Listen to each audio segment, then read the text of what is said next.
안녕하세요. 나에게 낭독 시간입니다. 오늘은 두산 동아출판 리처드 도킨스 지음 이용철 옮김 새로 쓰는 현대진화론 이기적인 유전자입니다. 생명 현상을 지배하는 것은 종도, 집단도, 개체도 아닌 유전자이다. 그 유전자는 영원히 살아남기 위해 어떤 진화적 전략을 쓰는가? 그리고 새로운 복제자로 떠오른 밈이란 도대체 어떤 개념인가? 소설처럼 흥미진진한 새로운 과학이론이라는 부제가 달려 있습니다. 오늘은 이성 간의 싸움, 밈 새로운 복제자 편을 낭독해 봅니다. 이성 간의 싸움. 이 장의 내용을 요약하면 여러 동물들 사이에서 찾아볼 수 있는 갖가지 생식 체계는 암수 사이의 이해관계의 갈등이라는 면에서 이해할 수 있다는 것이다. 암컷과 수컷 모두는 살아가는 동안에 자신들의 총 생식의 산물이 최대로 많이 나오기를 바라고 있다. 정자와 난자 사이에는 수의 크기에 있어서 기본적인 차이가 있기 때문에 보통 수컷은 난혼 쪽을 선호하며 새끼를 보살피는 일에서도 태만하다. 암컷들은 그것에 대비해서 두 가지 유용한 전략을 가지고 있는데 그것은 사내다운 사내 전략과 가정 지상주의 전략이다. 어떤 종의 생태학적인 환경은 암컷이 이 두 가지 전략 중에서 어떤 전략에 치중하느냐에 달려 있게 되며 또한 수컷이 어떻게 반응하느냐에 따라서도 달라진다. 실제로 사내다운 사내 전략과 가정 지상주의 전략의 중간에 속하는 것들이 모두 발견되며 앞에서도 살펴보았듯이 아비가 어미보다도 자식을 더 돌보는 경우도 있다. 이 책은 특별한 동물의 세부적 사항에 중점을 두지 않았기 때문에 특수한 동물의 번식 체계는 설명하지 않을 것이다. 대신 암수 사이에 보편적으로 관찰되는 차이점과 이런 것을 어떻게 해석해야 하는지에 관하여 설명하려 한다. 그러므로 암수 사이의 차이점이 별로 없는 종에 대해서는 강조하지 않을 것이다. 첫째로 수컷은 화려한 색깔과 같이 성적인 관심을 끄는 경향이 있고 암컷은 단조로운 색깔을 띄어가는 경향이 있다. 암수 모두가 포식자에게 잡혀먹는 것을 원치 않기 때문에 암수 모두에게 단조로운 색깔을 띠게 하는 진화적인 압력이 조금 있을 것이다. 화려한 색깔은 성적인 대상뿐만 아니라 포식자에게도 눈에 띄게 된다.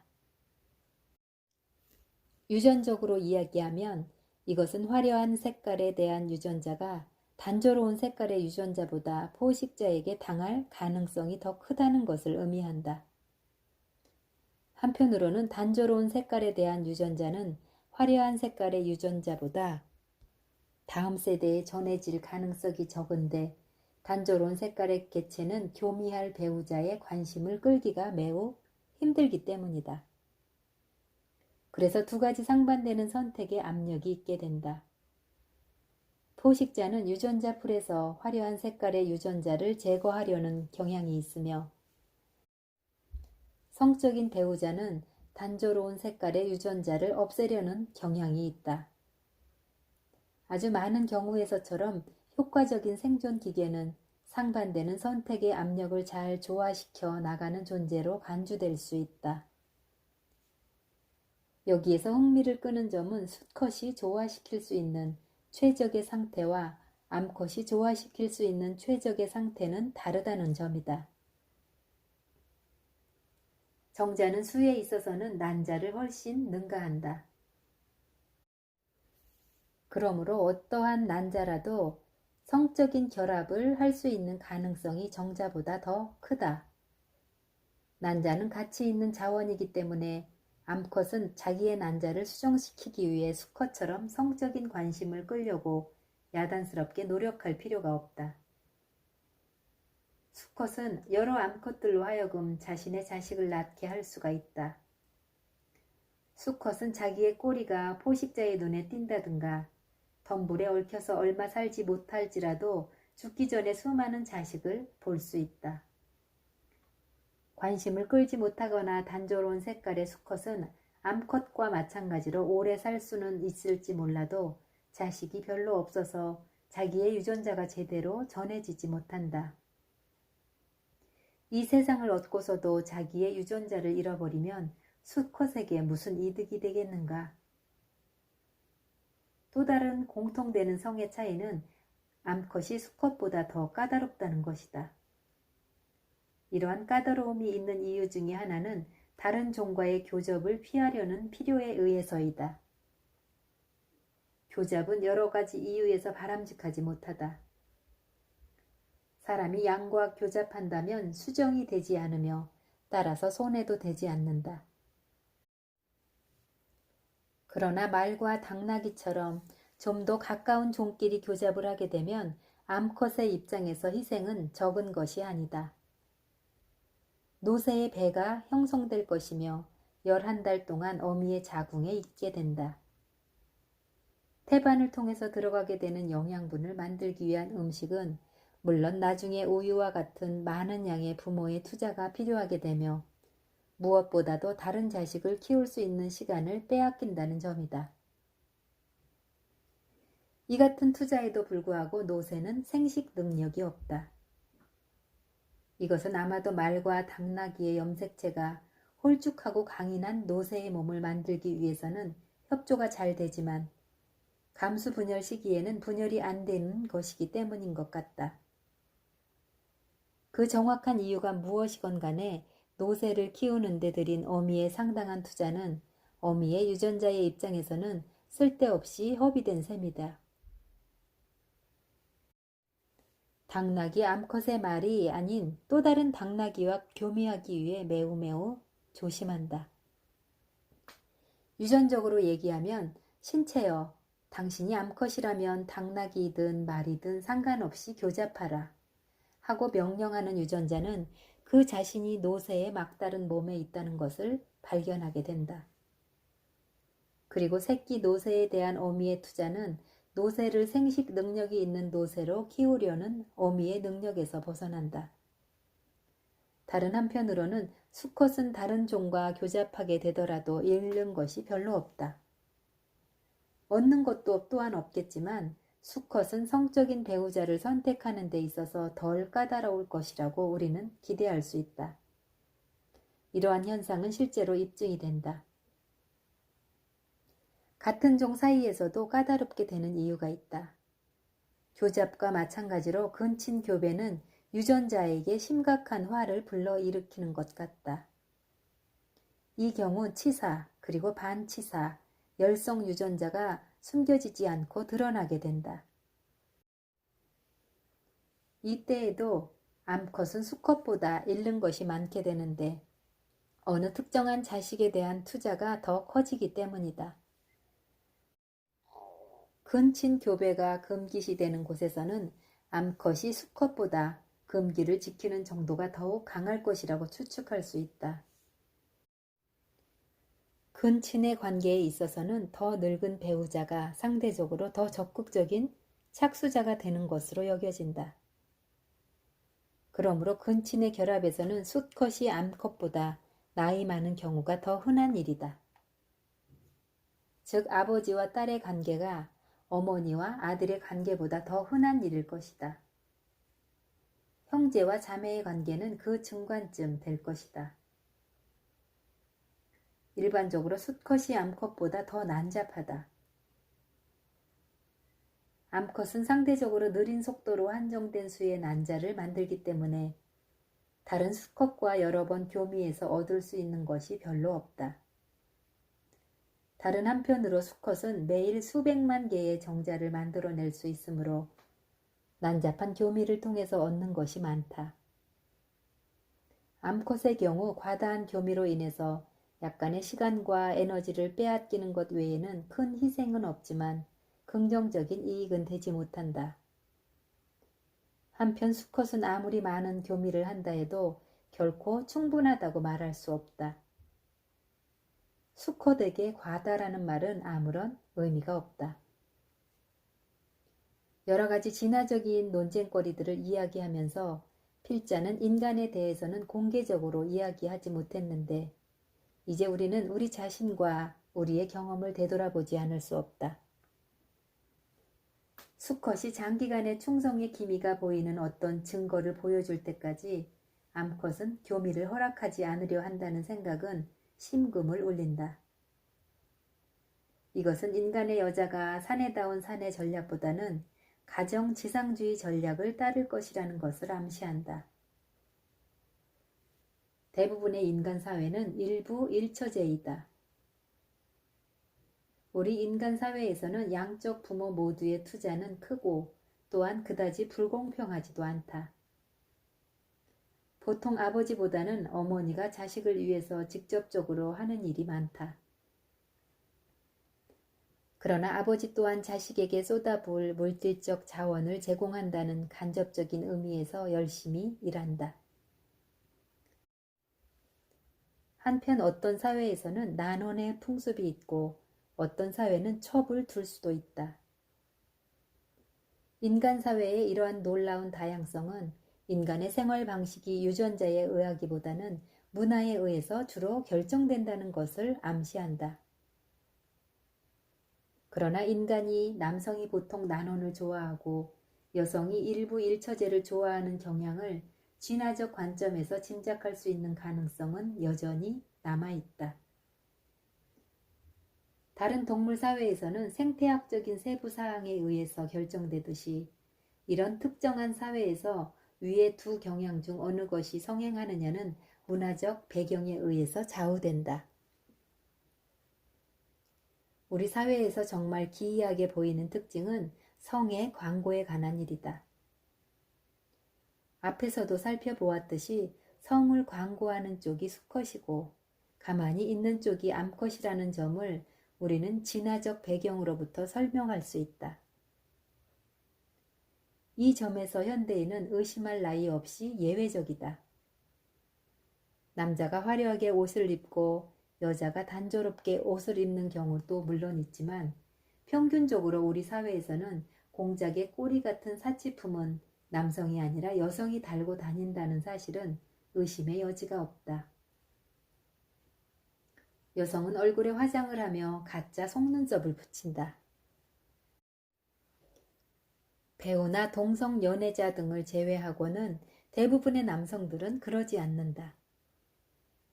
여성들은 자신들의 용모에 관심이 많은데 이런 점은 패션 잡지 등의 저널리즘에 의해 조장되기도 한다.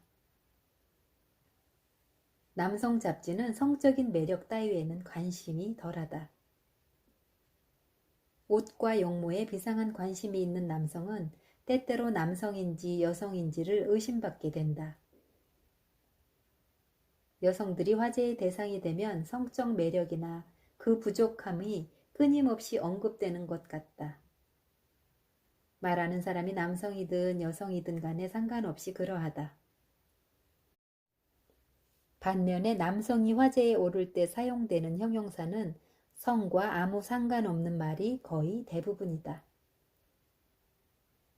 이러한 사실에 접하는 생물학자에게는 여성이 남성을 차지하려고 경쟁하는 사회를 보고 있는 것이 아닌가 하는 의심이 들 수밖에 없을 것이다.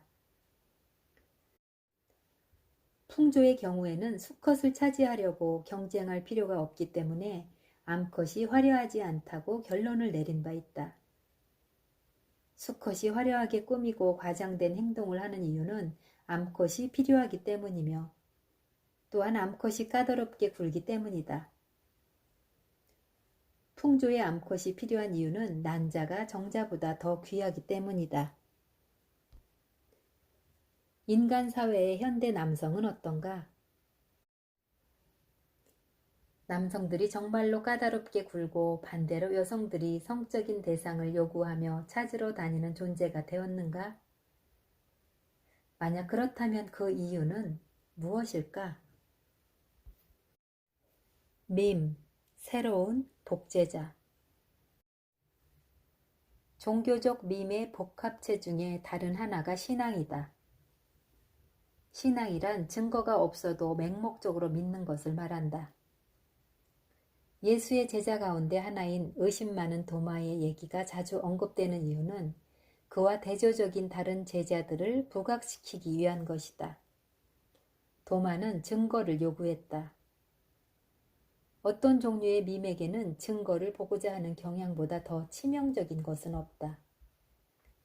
믿음이 강해서 증거를 필요로 하지 않는 다른 제자들은 우리가 모방해야 할 가치가 있다고 떠받들어진다. 맹목적인 신앙에 대한 밈은 이성적인 의문을 무력화하는 단순하고 무의식적인 수단에 의해서도 안전하게 영구히 지속된다. 맹목적인 신앙은 어떤 것이라도 정당화할 수 있다.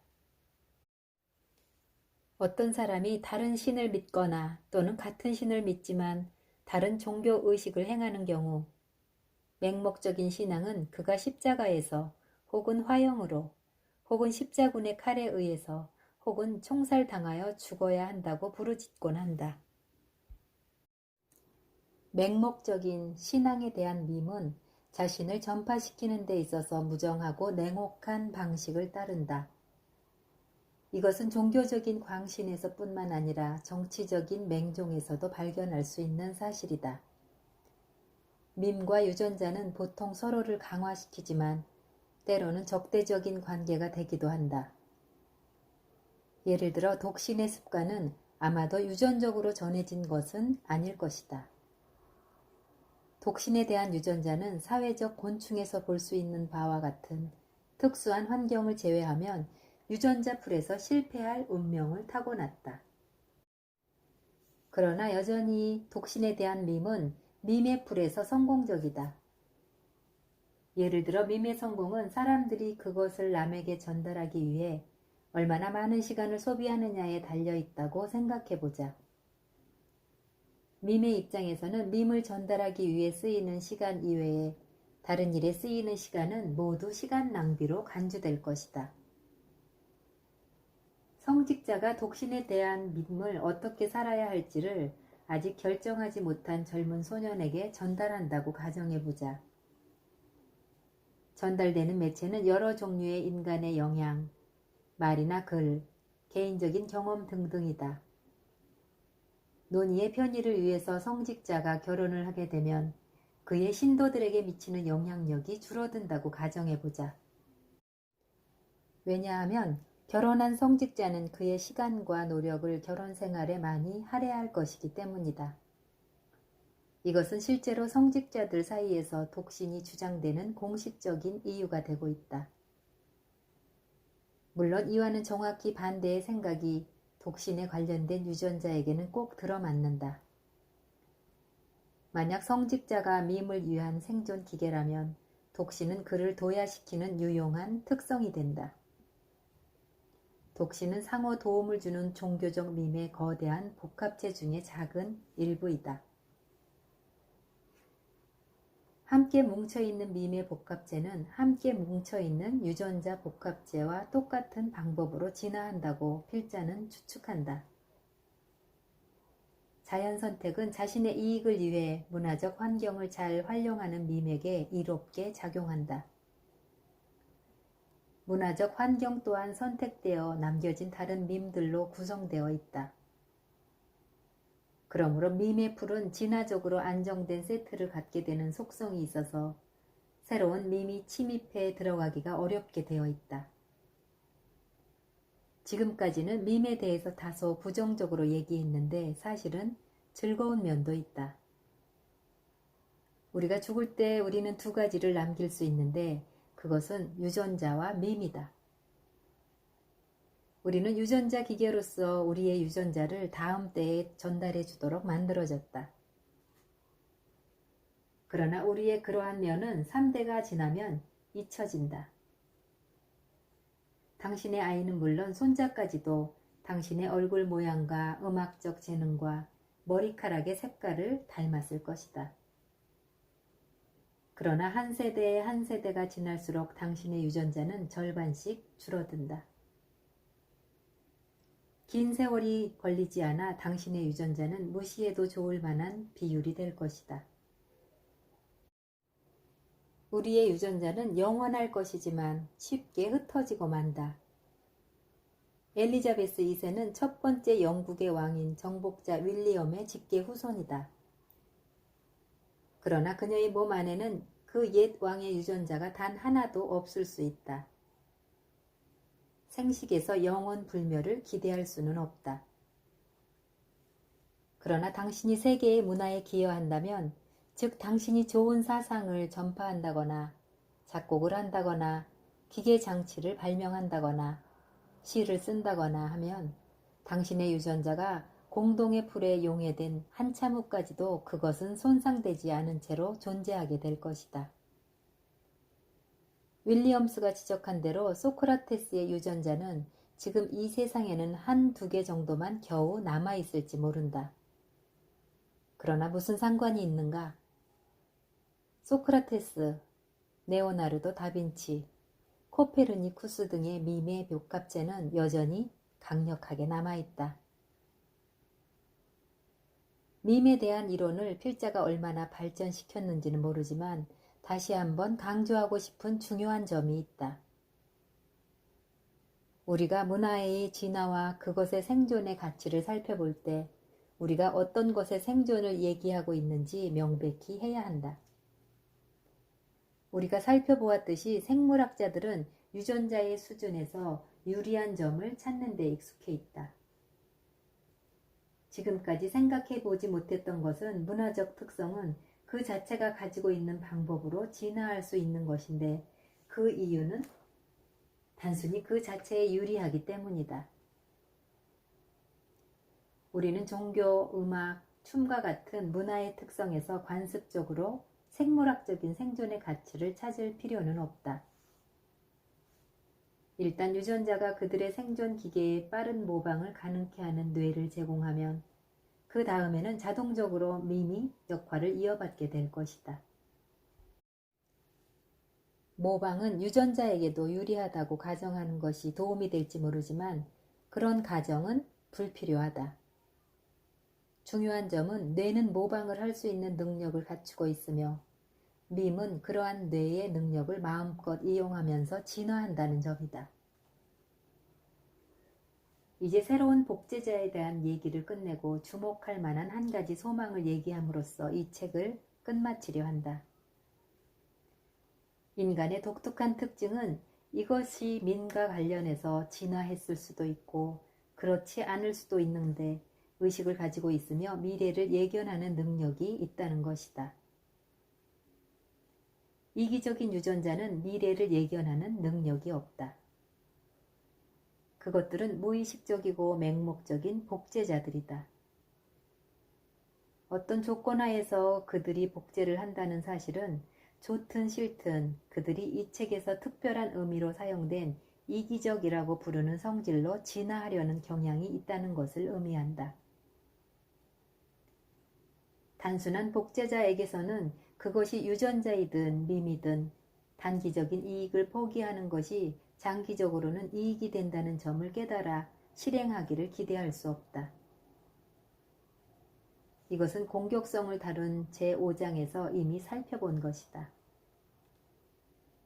비둘기의 담합이 각 개체들에게는 진화적으로 안정된 전략보다 좋은 것이긴 하지만 자연 선택은 ESS를 더 선호한다.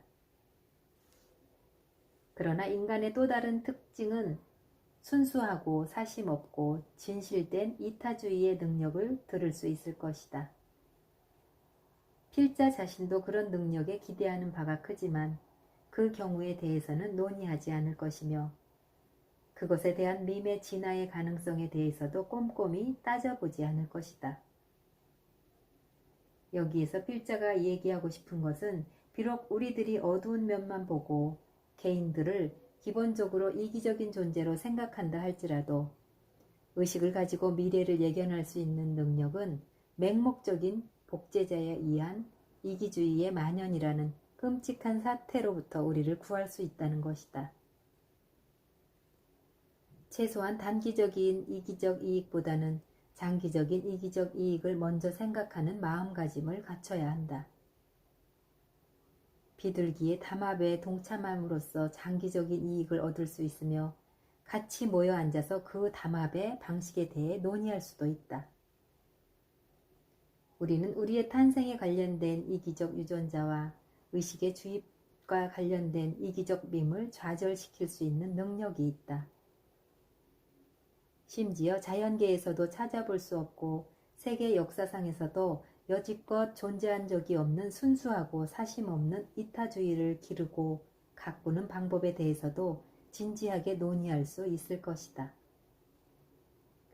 우리는 유전자 기계의 역할을 하도록 만들어지며 밈의 기계가 되도록 길러진다.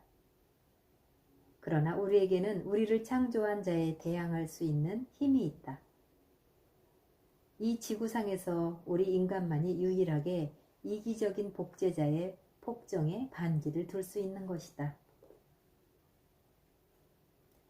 네, 지금까지 새로 쓰는 현대 진화론, 이기적인 유전자의 몇 가지 챕터를 낭독해 보았습니다. 감사합니다.